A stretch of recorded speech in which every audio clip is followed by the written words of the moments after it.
계속해서 우리가 빌립보서를 보고 있습니다.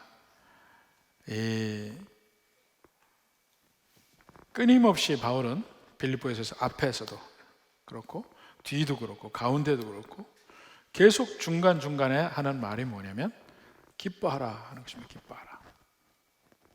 그래서 오늘 1절에도 3장 1절에도 기뻐하라 이야기하는데 끝으로라고 했어요.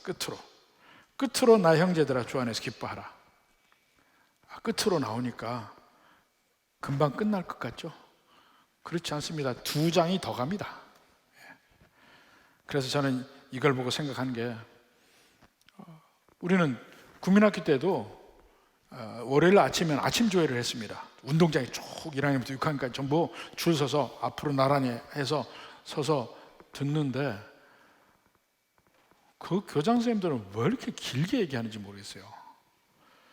특히 고등학교 때 교장 선생님이 참 열정이 많으신 분이었어요. 그런데 고등학생 딱 조회해 놓고 계속 이야기합니다. 끝으로 마지막으로 뭐 계속 얘기하는데요. 끝나나 보다 안 끝나요. 그리고는 한 20-30분 더 합니다. 그랬는데 오늘 또 여기서 끝으로 보니까 끝으로 얘기하고 2장이 더 있어요. 거꾸로 고등학교 때 교장 선생님들 열정이 생각이 나요. 바울도 이야기를 계속해서 하고 싶은 거야. 거듭거듭 기뻐하라 이 말을. 앞에서도 바울은 기뻐합니다. 근데 기뻐하는 환경이 틀리죠. 1장 18절에 보면 기뻐하는 게 바울은 지금 감옥에 갇혀 있습니다. 빌립보 교회, 마케도니아의 교회예요. 그러니까 상당히 경제적으로 어려운 교회입니다. 기뻐할 일이 없죠. 더군다나 바울이 감옥에 갇혀 있는 동안에 밖에서 같은 동료, 같이 복음을 증거하는 사람들이 시기함으로 이때다 싶어서 바울이 감옥에 갇혀 있을 때 우리의 영역을 더 넓히자 이런 마음으로 열심히 복음 증거를 합니다. 그러니까 똑같이 복음 증거한다 해도 마음의 동기가 틀리죠. 그들은 시기와 질투로 복음을 증거했습니다. 자기의 영역을 넓히기 위해서 바울을 완전히 눌러서 다시는 따라오지 못하게 만들겠다는 그런 마음으로 복음을 증거했습니다. 근데 바울은 그들이 그렇게 해도 역시 증거되는 것은 그리스도니 내가 기뻐하리라. 내가 기뻐하리라. 또 마지막 4장 4절에도 보면 주 안에서 항상 기뻐하라. 내가 다시 말하노니 기뻐하라. 얼마나 바울이 지금 간절하게 자기의 상태나 빌립보 교회에 부탁하는 말이 기쁨이에요. 또 여기서도 계속 이야기합니다. 1절에도 보면 너에게 같은 말을 쓰는 것이 내게는 수고로움이 없다. 반복하는 거 이미 알아요. 바울도 알아. 나는 전혀 수고가 안 돼. 같은 말 계속 기뻐라 계속 얘기하는 것이 수고로움이 없고, 근데 그것이 너희에는 안전하다. 너희에게는 안전하다고 얘기해요. 안전하다는 말을 왜 할까요? 우선 그 기쁨의 근원에 대해서 바울이 이야기하는데 주 안에서라고 이야기합니다. 그러니까 주님이 기쁨의 근원이 되고 주님 때문에 기뻐하게 된다는 얘기인데, 이것이 안전하다는 의미가 뭐냐 하는 겁니다. 자, 느헤미야 8장 10절에도 보면 그런 말이 있습니다. 8장 10절에 후반부에 가서 보면 그 다음에 이날은 우리 주의 성일이니 근심하지 말라. 그 다음에 여호와로 인하여 기뻐하는 것이 너희의 힘이니라. 여호와로 인해 기뻐하는 것이 너희의 힘이라는 거예요. 믿는 백성들의 특징이 기뻐하는 것이어야만 합니다. 그러니까 예수 믿는 사람은 만나면 그들에게 기쁨이 느껴져야 돼요. 예배를 드릴 때 전체적인 분위기가 기쁨의 분위기가 있어야 돼요. 예배가 자꾸 경건이라는 이름 하에 옛날엔 너무 무거웠어요. 숨도 쉬지 말아야 돼. 눈도 굴리면 안 돼. 경건하게 하나님께. 근데 그 경건하다는 말이 꼭 무겁다고 생각할 필요가 없거든요. 참된 경건함 속에는 이 기쁨의 요소가 반드시 있어야만 합니다. 그러니까 예배 드리고 나면 기뻐야 돼요. 믿는 백성의 모든 삶에 기쁨이 있어야 돼요. 근데 그 기쁨의 근원이 뭡니까? 예수님 때문에 기뻐지는 겁니다. 사실 우리의 환경을 보면 기뻐하지 않을 이유가 많죠. 풀리지 않은 문제 얼마든지 있습니다. 항상 우리의 산다는 것이 문제를 해결해 나가는 과정인 것 같기도 해요. 그러니까 미국 같은 경우 보면은 죽으면 거기다 묘비를 하잖아요. 거기에 써 있는 게 RIP가 써 있어요. Rest in peace. 죽어야 평안해져. 죽어야 쉼이 있어요.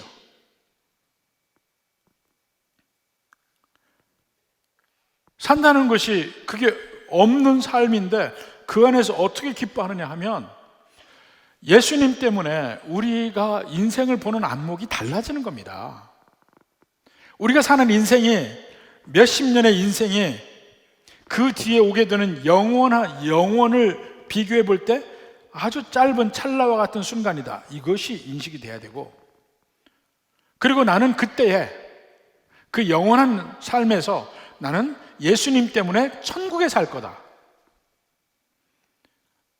이것만 확실하면 지금의 삶에서 문제가 있든 괴로움이 있든 누가 나를 괴롭히든 아무런 관계가 없어요. 비교해보면 아무것도 아니라는 거야. 그럼 남게 되는 건 뭡니까? 나는 천국에 살 사람, 금방 천국 갈 거고 그 천국에 살 사람, 그래서 기쁨과 즐거움을 가질 수가 있는 겁니다. 여기서 그 얘기예요. 그리고 그 기쁨을 계속해서 표현하라는 거예요. 우리 마음에 느끼고 표현하고. 구약에서 하나님이 이스라엘 백성들에게 절기를 주십니다.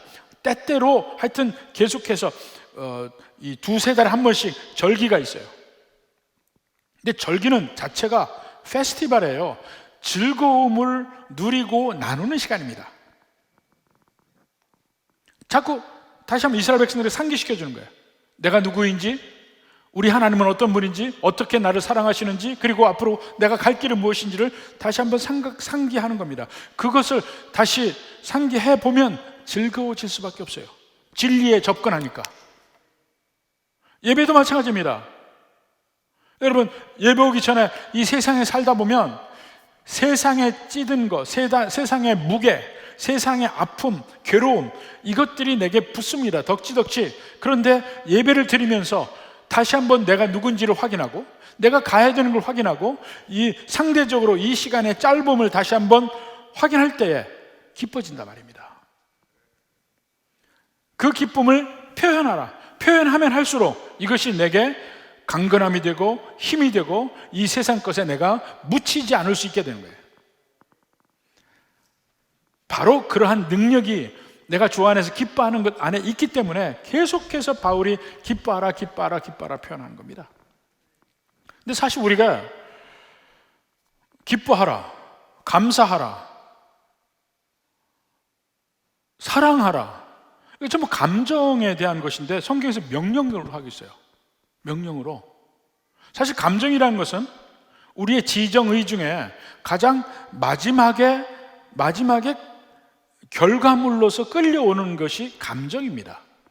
먼저 우리의 외부의 환경에 어떤 일이 벌어져요? 어떤 일이 벌어질 때 거기에 그걸 가지고 내 생각 속에서 프로세스를 거치고 나서 이것이 내게 유익이 된다 아닌다 생각을 하고 그 결과에 따라서 내가 감정을 갖게 됩니다. 즐거울 수도 있고 슬플 수도 있고. 예를 들어서 밖에 비가 와요. 비가 오는데 딱 비 오는 거 보니까 많은 사람들은 기분이 별로 안 좋아져요. 아침에 출근하는데 비가 오니까 추적추적에 비 오면 옷 젖지요. 우산 들고 다니니까 귀찮지요. 자꾸 비 맞고, 또 비가 오니까 또 차들이 천천히 달리고 해서 길이 막히죠. 미끄러우니까 사고 날 위험도 있죠. 온갖 걸 생각하니까 아침에 출근하려고 보니까 비가 오니까 기분이 안 좋아져요. 그게 마지막 감정이 결과물로 나오는 겁니다. 그런데 어떤 사람은 비가 오는 거 보면 기분이 좋아져요. 우산 장사. 이야, 오늘 비가 오네. 드디어 오늘 우산 많이 팔겠구나. 기분이 좋아져요. 머릿속에 프로세스가 있기 때문에. 근데 우리가 기뻐한다, 사랑한다, 이거 전부 다 감정적인 건데, 머릿속에 프로세스, 지금 얘기한 대로 똑같은 현상이 있어도 머릿속에 이 모든 과정에서 생각의 흐름 속에 결론이 내릴 때 우리는 언제나 기뻐할 수밖에 없는 존재라는 겁니다. 왜냐하면 우리는 진리를 볼 수 있으니까. 눈으로 보이는 것만이 전부가 아니니까. 눈으로 보이진 않지만 믿음으로 보는 눈은 천국이 확실하고, 나를 사랑하는 예수님이 계시고, 누가 나를 뭐라 하든지 주님이 나를 사랑하시는데 누가 나를 뭐라 하냐, 이런 생각이 확실하면 기뻐지는 겁니다. 그리고 기쁨을 표현할수록 그러한 생각이 더 굳어져요. 서로 상승작용이 있습니다. 그래서 계속 기뻐하고 기뻐할 일들을 서로 만들어주는 거예요. 우리가 혼자서 신앙생활은 정말 어렵습니다. 함께하는 신앙생활은 쉽습니다. 아마 주님께서 우리를 교회라는 공동체로 모아주신 이유도 바로 그런 거라고 생각해요. 여러 가지 목적이 있지만 그 중에 하나가 우리가 함께 천국 가는 사람인가 하는 것을 확인하게 만들고 서로 기쁨을 나눌 사람을 주신 것, 그게 교회라고 생각을 해요. 그래서 그것이 확인된 상태가 내게 기쁨이 있는 상태인데, 그 기쁨이 있는 상태는 아무리 외부적인 환경이나 사단이 나를 공격해도 나는 끄떡이 없어요. 바로 그 기쁨이 나를 지켜주는 갑옷과 같이 작용을 한다는 것입니다. 그래서 끊임없이 그게 얼마나 중요하냐는 걸 알기 때문에 특히 빌립보 교회에다 기뻐하라는 말을 계속해서 이야기합니다. 환경적 요인으로는 빌립보 교회가 기뻐할 이유가 없습니다. 그러나 그 환경적 요인이 아니고, 옆을 보는 게 아니고, 주변을 보는 게 아니고 위를 볼 때 기뻐할 수밖에 없다. 보다 더 영원한 삶의 약속과 또 나를 사랑하시는 주님이 계신 것, 그것 때문에 기뻐하는 겁니다. 그 다음에 이제 삼가해야 할 것이 이제 2절에 나오는데, 2절 개들을 삼가고 행악자들을 삼가고 몸을 상해하는 일을 삼가라 그랬습니다. 자, 여기서 이렇게 이야기하는 배경에는 뭐가 있냐면, 처음에 예수님이 가나안 땅에서 복음을 증거하십니다. 물론 잠깐 이방 땅에도 데가볼리니 이런 데를 지나고 가셨지만 주로 가나안 땅에 계십니다. 갈릴리에. 그렇지만 예수님이 증거하는 내용은, 이 복음은, 예수님이 이야기하시는 이 복음은 전 세계로 갈 걸 얘기합니다. 예수님이 말씀하신 하나님의 나라는 온 세계를 덮을 것을 이야기를 합니다. 근데 제자들은 그것이 이해되지 않아요.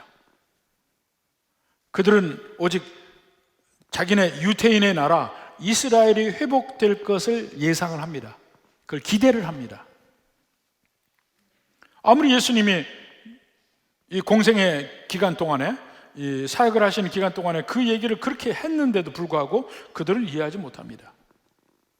그래서 예수님이 부활하시고 승천하시고 난 뒤에 드디어 성령님이 임하심으로 능력을 받아서 복음을 증거하는 그때에도 그들은 주로 유대인을 중심으로 복음을 증거합니다. 바로 유대인의 그 메시아가 오셨다, 그 개념으로 생각을 합니다. 그러니까 이들의 생각을 바꾸는 게 굉장히 힘들었어요. 가장 대표적인 예가 베드로입니다. 베드로, 이제 처음으로 이방인에게 복음이 증거되는 일이 벌어지는데, 고넬료의 집안에 복음을 증거하는 일이 벌어집니다. 근데 그 전에 하나님은 베드로의 그 이스라엘만을 향하는 그 마음을 바꿔야 하거든요. 그래서 두 번의 환상으로 이방인에게도 복음이 증거될 수 있다는 걸 베드로에게 계속 보여줬어야만 합니다. 그러니까 비로소 고넬료의 집에 가서 이방인에게도 하나님의 은혜가 임하는구나 하는 것을 베드로가 확인하게 되죠.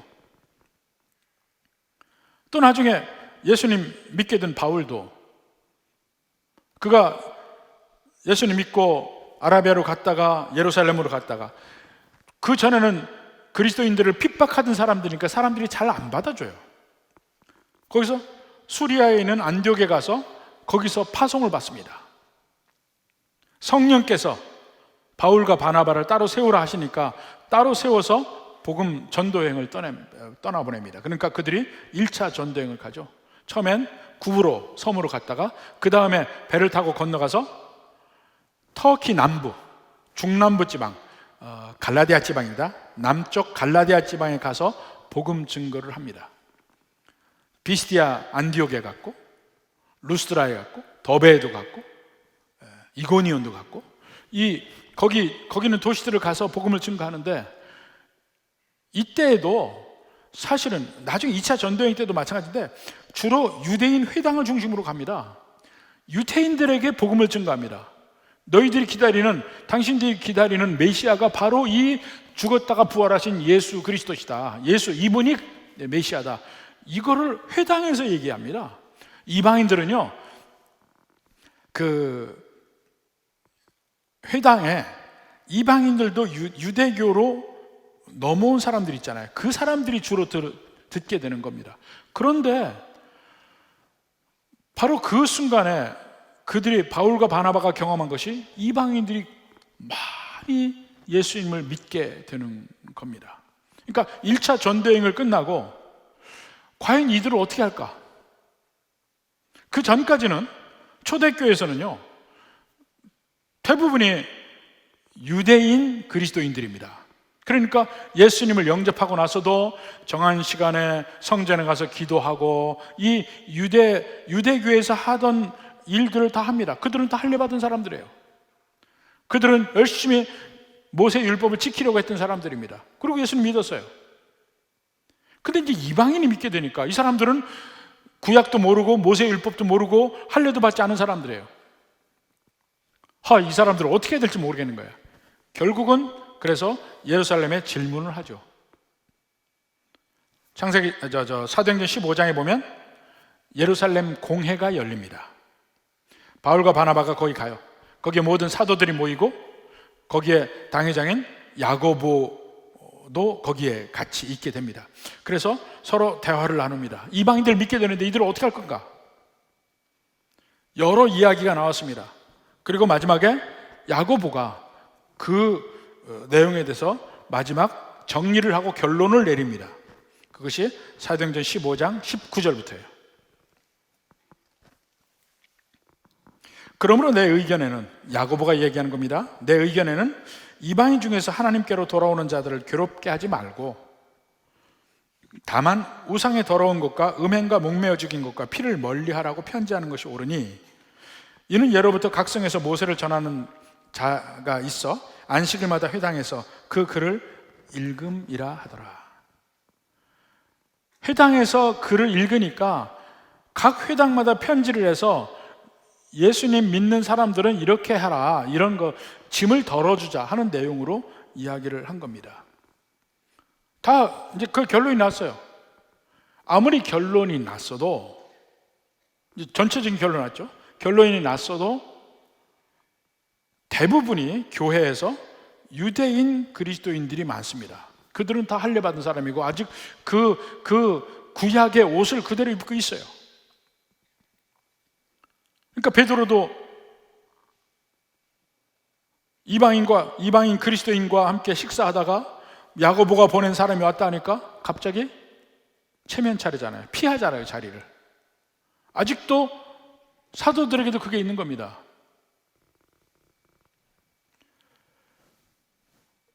남갈라디아 지방에 유대인 그리스도인들은 이제 구약부터 성경을 많이 알잖아요. 그러니까 그들이 가르쳐요. 가르치는 사람들이 막 다니는데 그들이 가르치면서 유대교적으로 가르치는 거야. 예수님 믿으라. 근데 예수님의 그 십자가에서 우리를 위해 죽으시고 부활하신 거 다 믿는데, 믿으면 모세 율법도 같이 지켜야 된다. 특히 할례는 받아야 된다. 이렇게 가르친 겁니다. 특히 할례는 받아야 된다. 거기에 대해서 바울이 그 갈라디아 지방에 편지를 씁니다. 그게 갈라디아서예요. 그 갈라디아서에서 강력하게 그 유대주의자들을 공격합니다. 갈라디아서 1장 8절부터 봅시다. 갈라디아서 1장 끝 모두에서부터 강력하게 이야기합니다. 그러나 우리나 혹은 하늘로부터 온 천사라도 우리가 너에게 전한 복음 외에 다른 복음을 전하면 저주를 받을지어다. 이보다 더 강력한 말이 어딨어요? 저주받으라는데, 9절에도 우리가 전에 말하였거니와 내가 지금 다시 말하노니, 여기도 다시 말한다는 말이 나오죠. 다시 말하노니 만일 누구든지 너희가 받은 것 외에, 받았다면 바울이 증거한 예수 그리스도의 복음입니다. 받은 것 외에 다른 복음을 전하면 저주를 받을지어다. 그러면 바울이 전한 복음은 뭐고 다른 복음은 뭐냐면, 자, 그 갈라디아서 3장 5절에 가서 봅시다. 너에게 성령을 주시고 너희 가운데서 능력을 행하시는 이의 일이, 주님의 일이죠, 율법의 행위에서냐 혹은 듣고 믿음에서냐. 지금 유태인 그리스도인들 선생들은 행위가 들어가야 된다는 거예요. 이 행위가 있어야 구원받는다는 얘기입니다. 자, 6절에 아브라함이 하나님을 믿음에 그것을 그에게 의로 정하셨다 함과 같으니라. 로마서 4장에도 이야기하죠. 아브라함이 하나님을 믿음에 그것을 의로 여기시다. 근데 그때가 언제냐면 아브라함이 할례 받기 전에예요. 할례 받기 전에 구원받았다는 것이죠. 의로 여김을 받았다는 것이죠. 그런즉 7절에 그런즉 믿음으로 말미암은 자들은 아브라함의 자손인 줄 알지어다. 오직 믿음이란 얘기죠. 행위가 덧붙여서 되는 건 아니다. 특히 할례가 덧붙여서 되는 것은 아니다. 강력하게 이야기합니다. 저주받는다는 거야, 그렇게 하면. 소위 할례당, 할례파가 설 자리가 없죠. 끊임없이 바울이 그들과 싸웁니다. 오직 믿음으로 이거 하나 놓고 할례? 아니야. 바로 오늘 빌립보 교회에도 그 할례당에 대한 경고의 말을 하는 것인데, 그 할례당에 대한 말 봅시다. 세 가지로 이야기해요. 개들을 삼가라, 행악하는 자들을 삼가라, 몸을 상해하는 일을 삼가라. 이 우리말로도 삼가라 나왔지만 그 헬라어 성경에는 계속 영어로 얘기하면 K자가 나옵니다. 개들을 삼가라는 말이 쿠나스예요. 행악한다는 것이 악이란 말이 카쿠스랍니다. 카쿠스. 그 다음에 몸을 상해하는 일을 카타토메라고 합니다. 그러니까 크가 계세요. 이것은 반복해서 계속 강조해서 깊이 마음속에 심어주려고 하는 의도가 있습니다. 제일 먼저 개들을 삼가라. 개는요, 부정한 짐승입니다. 굽이 없잖아요. 개발 생각나세요? 개발. 굽이 없어요. 부정한 짐승이에요. 개를 애완동물로 그때 키운 적이 없습니다. 개들은 그냥 마을 근처에서 살아요. 그러면서 이 쓰레기통 뒤져서 먹고, 혹시 죽은 사체가 있으면 가서 뜯어 먹고, 또 마을 사람들이 밥을 먹다가 조금 던져주면 그거 받아 먹고, 그렇게 사는 게 그 당시에 개떼들입니다. 근데 그러니까 아무짝에 쓸모없는 부정한 짐승. 유대인들이 이방인들을 개라고 불렀어요. 죄인들을 개라고 불렀습니다. 아무 쓸모없는 존재, 가까이 오면 안 되는 존재, 그거 개예요. 근데 바울이 완전히 뒤집어서 그 유대인 그리스도인들, 율법을 지켜야 된다, 또 할례를 받아야 된다고 이야기하는 그들을 뭐라고 부르냐면 개라고 불러요. 완전히 반전이 뒤집어지죠. 그들을 개라고 해요. 그 사람들은 이방인들을 개라고 하는데 천만에 니들이 개야. 이런 욕이 어디 있습니까? 두 번째로 행악하는 자들을 삼가라. 이 말에도 반전이 있습니다. 지금 유대주의자들은 교회 안에서 얘기입니다. 교회 안에서 예수님 믿는다 하는데 구약의 율법을 같이 지켜야 된다. 이것이 구원의 조건이라고 이야기하는 그 사람들, 유대주의자들에게는 자기들은 이방인 그리스도인들보다 자기들이 더 정결하다고 생각해요. 그들은 그 모세 율법을 지키는 것이 아주 선한 일이라고 생각합니다. 문제는 그것이 구원의 조건으로 이야기하는 그 문제라는 거죠. 그걸 지키지 않는 사람이 오히려 악한 것이고 우리가 지키는 것이 선하다 이렇게 생각을 하는데 여기서 뭐라 합니까? 정작 그들을 보고 바울이 악을 행하는 자들이라고 이야기해요. 율법을 지키는데 악을 행하는 자들이라고 얘기해요. 우리도 물론 믿는 백성들이 율법을 지키려고 합니다. 그렇지만 여기서 이야기하는 유대주의자들이 율법 지키는 거하고는 다르죠. 이렇게 해야 구원받는다 예요. 그러니까 예수 그리스도의 보혈의 피, 십자가에서 이루신 일 전적으로 그것으로 구원받는다 라고 해야 되는데 아니, 할례도 받아야 돼. 할례도 받아야 돼. 예수님 이후에 똑같이 얘기하는 데가 있습니다. 아니, 세례 받아야 돼. 세례 안 받으면 구원이 없어. 이렇게 얘기하는 사람이 있어요. 어디라고는 말 못해. 세례 받아야 돼. 세례는 구원받은 사람의 표징이고 그 의식이지 그 자체가 구원의 조건이 아닌데 그렇게 얘기하는 사람도 있단 말입니다. 그래서 그들이 하는 것, 구원의 조건으로 그렇게 내가 더 구원에 가까워, 당신들은 아니야 라고 생각하는 그 사람들은 실제로는 악을 행하고 있다. 세 번째로 몸을 상해하는 일을 삼가라. 몸을 상한다는 것이 첫째로는 두 가지로 연상시킵니다. 하나는 할례를 연상시키는 겁니다. 몸에 있는 표피를 벗겨내는 일이니까 몸을 상하게 하죠. 근데 또 하나 몸을 상하게 하는 일이 어디에서 연상이 되냐면 이방 신을 섬기는 곳의 사제들이 그 일을 합니다. 갈멜산에서도 그랬잖아요.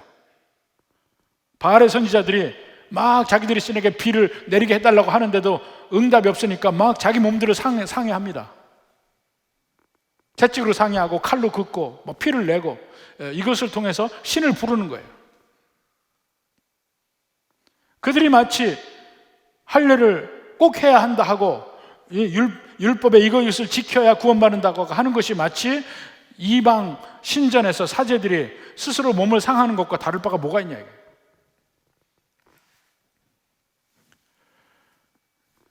이 세 가지를 통해서 빌립보 교인들에게 아주 강력하게 얘기합니다. 사실 그 당시만 해도 교회 안에 이방인들은 예수님 십자가 때문에 믿어요. 믿기는 믿는데 성경을 잘 모르잖아요. 구약 성경 잘 몰라요. 구약 성경책을 본 적도 거의 없어요.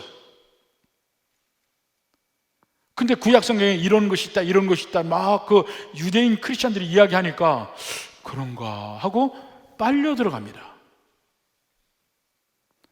마치 유대인 그리스도인들은 1등 국민이고 교회에서 이방인 그리스도는 2등 국민인 것처럼 느껴지게 만들어요. 그 의식을 깨부시기 위해서 바울이 강력하게 이야기합니다. 그들이 개요. 그들이 행악자요. 그들이 이방 사제와 다를 바가 없이 행하는 일이다 하고 이야기하고 있는 겁니다. 그 다음에 3절에서는 반대의 긍정적인 면을 이야기를 합니다. 하나님의 성령으로 봉사하며 그리스도 예수로 자랑하고 육체를 신뢰하지 아니하는 우리가 곧 할례파라. 사실 할례라는 것은 구약의 백성들에게도 그들에게조차 그 할례를 받는 참된 의미, 할례가 무엇의 상징인가 하는 것을 보여주려고 했었는데 그 할례의 진정한 의미, 그것들이 상징하는 것은 보지 않고 할례 자체에만 초점을 맞췄습니다. 그래서 구약 성경에서도 계속해서 이야기합니다. 너희는 마음의 할례를 받아라 하는 얘기를 계속해서 합니다. 자, 나중에 예레미야 9장 25절, 출애굽 때도 얘기를 했지만 신명기에서 예레미야 9장 25절도 마찬가지예요. 여호와의 말씀이니라. 보라, 날이 이르면 할례 받은 자와 할례 받지 못한 자를 내가 다 벌하리니. 할례 받은 자 누굽니까? 이스라엘 백성. 할례 받지 못한 자 이방인. 둘 다 벌 받는다는 거예요. 둘 다 심판 받는다는 겁니다. 겉으로 할례 받고 안 받고 아무 관계 없다는 거예요. 다 심판 받는다는 거예요. 26절에 곧 애굽과 유다와 에돔과 암몬 자손과 모압과 및 광야에 살면서 살적을 깎는 자들에게라. 무릇 모든 민족은 할례를 받지 못하였고, 그러니까 모든 민족이 다 벌받는 줄 받지 못하였고, 이스라엘은 마음의 할례를 받지 못하였느니라. 이스라엘 할례 받았다고? 할례의 진정한 의미, 마음의 할례 받는 것이 없기 때문에 할례 못 받은 사람하고 똑같다는 겁니다. 둘 다 벌 받는다. 핵심이 뭡니까? 결국은 할례는 마음의 할례 받는 것을 보여주는 역할 뿐이에요. 그 자체가 중요한 거 아니고. 그래서 이 본문에서도 우리가 곧 할례파라 이야기하는 이유는 우리는 마음의 할례를 받았다 하는 그 얘기를 하고 싶은 겁니다. 바울이 보세요. 로마서 2장 봅시다. 무릇 표면적 유대인이 유대인이 아니요, 표면적 유대인이라는 겉으로 표시가 나는 유대인, 할례 받은 유대인이죠. 표면적 육신의 할례가 할례가 아니라 오직 이면적 유대인, 아니면 내면적 유대인이라고 할 수 있죠. 겉이 아니고 속으로 유대인이 유대인이며, 할례는 마음의 할지니, 마음의 할례 받은 사람이 진짜 유대인이라는 거죠. 영에 있고 율법 조문에 있지 아니한 것이라. 예수님 믿고 그 안에 성령이 계시는 그 사람들이 마음의 할례를 받은 사람이라. 이걸 구약에도 마음의 할례, 신약에도 마음의 할례를 이야기합니다. 그것을 좀 더 구체적으로 보여주는 조건인 여기 3절에서 세 가지를 이야기합니다. 제일 먼저 하나님의 성령으로 봉사하며라고 했는데, 봉사라는 말은 사실 예배하며라는 말이 더 맞습니다. 예배한다는 말이 영어로 표현하면 서비스예요. 서비스. worship이라는 것도 있지만 서비스라고 합니다. 그러니까 구체적으로 9시 예배, 11시 예배 할 때는 9 o'clock 서비스, 11 o'clock 서비스 이렇게 이야기합니다. 그 서비스란 말을 그냥 잘못 번역을 하면 봉사라고 그래요. 근데 그 정확하게는 또 예배입니다. 하나님의 성령으로 예배하며, 그러니까 마음의 할례를 받은 사람의 특징이 성령으로 예배해요. 이게 무슨 말이냐면, 자, 고린도서 5장 17절에 보면 누구든지 그리스도 안에 있으면 새로운 피조물이라. 이전 것은 지나갔으니 보라 새 것이 되었다. 겉으로 보니 똑같아요. 그러나 마음의 할례를 받아서 실제 우리는 다른 사람이 된 겁니다. 새로운 피조물인 겁니다. 그래서 그 새로운 피조물이 예배를 드리는 것이 성령으로 예배를 드린다는 겁니다. 3장 6절, 고린도서 3장 6절 봅시다. 그가 또한 우리를 새 언약의 일꾼 되기에 만족하게 하셨으니 율법 조문으로 하지 아니하고 오직 영으로 함이니. 조문대로 지키는 게 아니에요. 영으로 한다. 성령의 인도하심으로 예배를 드립니다. 그러니까 예수님 안에서 새 언약을 받고 마음에 할례 받은 증거가 내 마음속에 성령이 계시는 것입니다.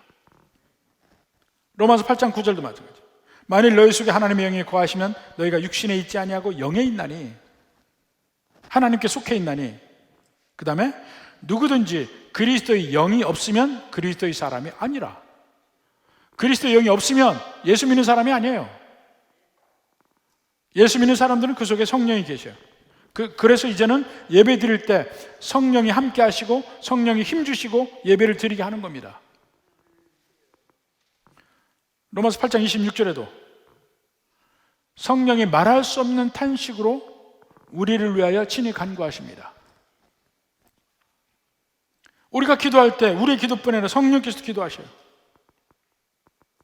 또 27절에도 보면 마음을 살피시는 이가 성령의 생각을 하시나니 이는 성령이 하나님의 뜻대로 성도를 위하여 간구하심이니라. 성령께서 함께 하시고 도우시고 힘주시고 그 기도의 방향도 정하시고 그 성령과 함께 성령의 힘을 입어서 예배 드리는 것이 진짜다. 문자 가지고 얘기하지 말고. 또 다른 특징은 그리스도 예수로 자랑한다 그랬습니다. 그리스도 예수로 자랑한다. 우리 마음에 성령께서 계실 때 바울이 한 거 똑같아요. 내게 자랑할 것이 예수님밖에 없어요. 그 뒤에 나오는 소리가 있죠. 육체를 신뢰하지 않는다. 사실 누구나 다 육신적으로 보면, 이 세상적으로 보면 강점들이 있습니다. 어떤 사람은 머리가 비상한 사람이 있어요. 어떤 사람은 힘이 세요. 어떤 사람은요 멋있게 생겼어. 미인이야. 어떤 사람은 말을 기가 막히게 잘해서 사람들을 휘어잡는 그 능력이 있는 사람이 있어요. 어떤 사람은요 다른 이 어떤 장점이 별로 없는 것 같은데 돈 번 데는 기가 막히게 잘하는 사람도 있어요. 나름대로의 장점이 있어요. 다 그게 있는데 그거 하나라도 자랑할 것이 못 된다는 얘기입니다. 일단 그것은 내 자신의 것이 아니고 원래 하나님이 주신 거기 때문에 자랑할 것이 없고, 그 다음에 그것을 자랑하는 이 시간이 그 뒤에 오는 영혼의 시간을 비교해서 보면 찰나와 같을 때 잠깐 불이 휙 붙었다가 꺼지는 것과 같은데 뭘 그렇게 자랑할 것이냐. 있다가 없어지는 건 자랑할 게 없어요. 돈도요, 돈 잘 버는 사람도 어느 순간에는 한 푼도 없는 때도 있어요. 아무리 지혜로운 사람도요 시간이 지나면 결국 나이 들면 치매도 걸려요. 저는 유명하게 공부 잘하는 변호사 하는 사람이 나중에 치매로 고생하는 것도 봤어요. 나는 다른 사람보다 미모가 있고 멋있게 생겼다. 20년만 기다려봐. 20년만. 나중에는 모든 게 다 하나로 통일돼요. 차별이 없어요. 나이 들면서 점점 미모의 차별이 없고 학벌의 차별이 없고, 제일 마지막에는 집에 있는 거나 산에 있는 거나 차별이 없다잖아요. 결국 차별 없는 걸로 가요. 인생이 자랑할 게 그런 걸 뭘 자랑합니까? 영원한 것을 자랑해 보자입니다.